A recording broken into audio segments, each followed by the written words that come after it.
à tous, aujourd'hui on part à la rencontre de la papesse de la lingerie. Je crois que vous n'avez qu'à regarder et son nom paraît comme une évidence. Ce symbole, c'est sa force, c'est sa signature. On a la chance d'être reçu par Madame Chantal Thomas et Emma Easton pour Master of Details. C'est parti.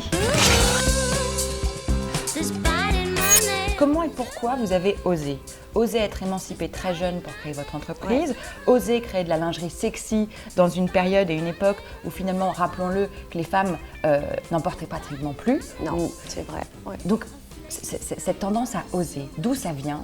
Je ne sais pas du tout d'où ça vient, mais c'est vrai que j'ai toujours été rebelle, j'ai toujours eu envie d'autre chose. D'être différente ? Et d'être différente, oui.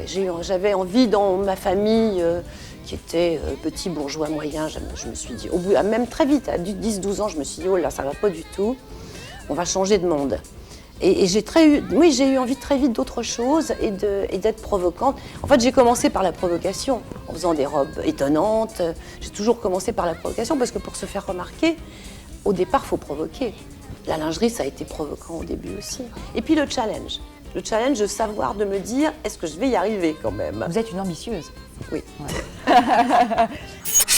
Chantel, qui est donc le groupe pour lequel vous travaillez, quelle est justement votre place ? Quelle est votre relation aujourd'hui avec Chantel ? Je suis associée dans le groupe Chantel. La place du créateur, moi, dans la mesure où, si vous voulez, je suis quelqu'un d'assez particulier dans la lingerie, parce que les marques de lingerie, en général, on ne connaît pas les créateurs. On connaît des marques. C'est vrai. Il y a très peu de créateurs. Elles ne sont absolument pas incarnées. Et je pense que ça a été aussi une grande partie de ma réussite, c'est que je pouvais parler de la lingerie.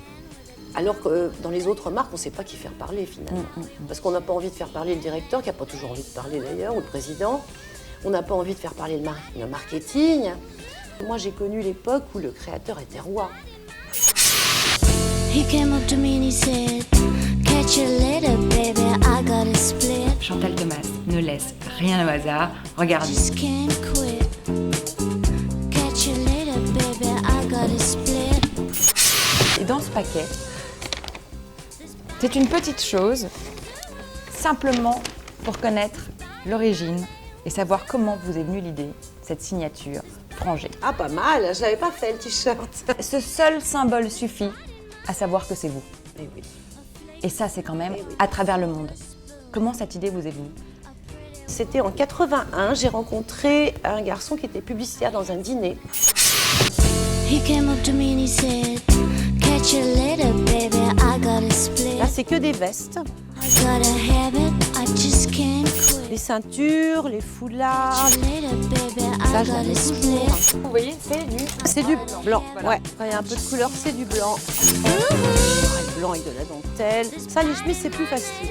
Là, c'est les pulls. Mais alors, ça, ils sont très mal rangés. Les pulls, je suis obligée de les défaire à chaque fois pour voir lequel c'est quand même. Vous avez compris, l'ADN de Chantal Thomas, c'est pas un mythe, c'est une réalité noire et blanc. Merci beaucoup Chantal. Silver spoon. J'ai encore, par exemple, je sais pas, j'ai